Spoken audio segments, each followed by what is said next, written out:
VS. അച്യുതാനന്ദന്റെ മുൻ PA A. Suresh Sadiq Ali തങ്ങളുമായി കൂടിക്കാഴ്ച നടത്തി. സുരേഷിന്റെ മാറ്റം ജനങ്ങളും അംഗീകരിക്കുമെന്നാണ് പ്രതീക്ഷയെന്ന് സാദിഖ് അലി തങ്ങൾ പറഞ്ഞു.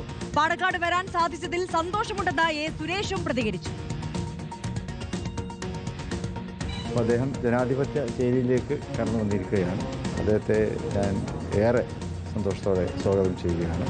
നല്ല ചിന്താപരമായിട്ട് നല്ലൊരു മാറ്റങ്ങൾ, നല്ലൊരു സന്ദേശം പുറത്തേക്ക് നൽകാൻ കഴിയും എന്നാണ് ഞങ്ങളൊക്കെ വിശ്വസിക്കുന്നത്. സുരേഷിന് ഒരുപാട് കാലത്തെ പാരമ്പര്യമുണ്ടല്ലോ, ജനങ്ങൾക്ക് അത് ബോധ്യവുമാണ്. അത് UDFന് നല്ല കരുത്തും ആവേശവും പകരുന്നതായിരിക്കും. മലമ്പുഴ എന്നുള്ളത് ഇപ്പോൾ അദ്ദേഹത്തെ സംബന്ധിച്ചിടത്തോളം ജനങ്ങളെ അദ്ദേഹത്തിന് അറിയാവുന്നതാണ്, നേതാക്കളെ അറിയാവുന്നതാണ്. അതുപോലെ തന്നെ മലമ്പുഴയും തൊട്ടടുത്ത മണ്ഡലങ്ങളിലൊക്കെ അതിൻ്റെ പ്രതിഫലനം ഉണ്ടാവും. കേരളത്തിൻ്റെ ഒരു മതസൗഹാർദ്ദത്തിൻ്റെ ഏറ്റവും പ്രധാനപ്പെട്ട ഒരു ഇടമാണ് കൊടപ്പനക്കൽ തറവാട്. ഒരുപാട് തവണ ആഗ്രഹിച്ചിട്ടുണ്ട് ഈ തറവാട്ടിലൊന്ന് കയറണം, അനുഗ്രഹം വാങ്ങണമെന്ന്. ഇന്നാണത് സാധിച്ചത്. ഇവിടെ വരാനും തങ്ങളെ കാണാനും അദ്ദേഹത്തിൻ്റെയോട് അനുഗ്രഹം വാങ്ങാനും 5 മിനിറ്റ് സ്പെൻഡ് ചെയ്യാനും കഴിഞ്ഞതിൽ ജീവിതത്തിൽ ഏറ്റവും വലിയ ചാരിതാർത്ഥ്യമായിട്ട് ഞാൻ കാണുന്നു. സോണൽ കൃഷ്ണ വിവരങ്ങളുമായി ചേരുകയാണ്. സോണൽ, PA സുരേഷ് മലമ്പുഴയിൽ ഇറങ്ങുന്നതിന് മുമ്പ് നിർണായകമായ ഒരു രാഷ്ട്രീയ കൂടിക്കാഴ്ച.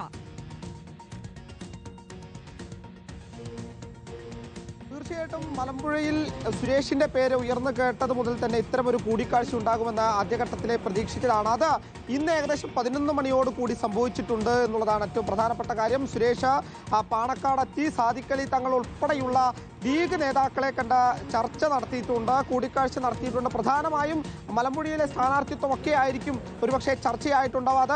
അതിനുശേഷമുള്ളവരുടെ പ്രതികരണത്തിൽ നിന്ന് നമുക്ക് മനസ്സിലാക്കാൻ കഴിയുന്നത് സാദിഖ് അലി തങ്ങൾ പറഞ്ഞിട്ടുള്ളത് മലമ്പുഴയെ അടുത്തറിയുന്ന വ്യക്തിയാണ് സുരേഷ്. പൊക്കിൾക്കൊടി ബന്ധമാണ് മലമ്പുഴയും സുരേഷും തമ്മിലുള്ളത്. അതുകൊണ്ട് തന്നെ ഈ മാറ്റം അത് മലമ്പുഴയിലെ ജനങ്ങൾ അംഗീകരിക്കുമെന്നാണ് സാദിഖ് അലി തങ്ങൾ പറഞ്ഞിട്ടുള്ളത്. സുരേഷ് ആണെങ്കിൽ കൃത്യമായി പറഞ്ഞിട്ടുണ്ട്, അതായത് ആ പാണക്കാട് എത്തണം എന്നുള്ളത് ഒരുപാട് നാളത്തെ ആഗ്രഹമായിരുന്നു, തറവാട്ടിലൊന്ന് വരണമെന്നുള്ളത് ഒരുപാട് നാളത്തെ ആഗ്രഹമായിരുന്നു. അതിൻ്റെ ഫലമായിട്ട് തന്നെയാണ് ഇപ്പോൾ ഇങ്ങോട്ടേക്ക് എത്തിയിട്ടുള്ളത്, ഇവിടെ എത്തി ഇവരുടെ അനുഗ്രഹം വാങ്ങിയിട്ടുള്ളത് എന്ന് ആവർത്തിച്ച് പറയുന്ന സാഹചര്യമുണ്ട്. അതിൽ നിന്ന് തന്നെ കളമൊരുക്കാനുള്ള ഒരു നീക്കം ആദ്യഘട്ടത്തിൽ തന്നെ തുടങ്ങിയിട്ടുണ്ട്. അതിൻ്റെ ഭാഗമായിട്ട് തന്നെയാണ് ഈ ഒരു സന്ദർശനം എന്ന് തന്നെ നമുക്ക് നോക്കി വിലയിരുത്തേണ്ടി വരും. മലമ്പുഴയിൽ ഒരു തരത്തിൽ ആ ചിത്രം തെളിഞ്ഞു തുടങ്ങിയിട്ടുണ്ട്. എന്തായാലും നിലവിൽ ലീഗിന്റെ കൂടി വോട്ട് തന്നോടൊപ്പം ചേർക്കാൻ UDFന്റെ ഭാഗമാകുമ്പോൾ അവരുടെ കൂടി അനുഗ്രഹം വാങ്ങണം, അവരുടെ പക്ഷം കൂടി ചേരണം. അതുകൊണ്ട് അവരെ കൂടി ചേർത്ത് പിടിച്ച് മുന്നോട്ട് പോകാൻ വേണ്ടിയുള്ള ഒരു നീക്കം തന്നെയാണ് സുരേഷിന്റെ ഭാഗത്ത് നിന്ന് ഉണ്ടായിട്ടുള്ളത്. നമുക്ക് ഈ സംഭവത്തിന്മേൽ നോക്കിക്കാണാം. ആര്യ, ഓക്കെ, സോണൽ കൃഷ്ണയാണ് വിശദാംശങ്ങളുമായി നമുക്കൊപ്പം ചേർന്നത്.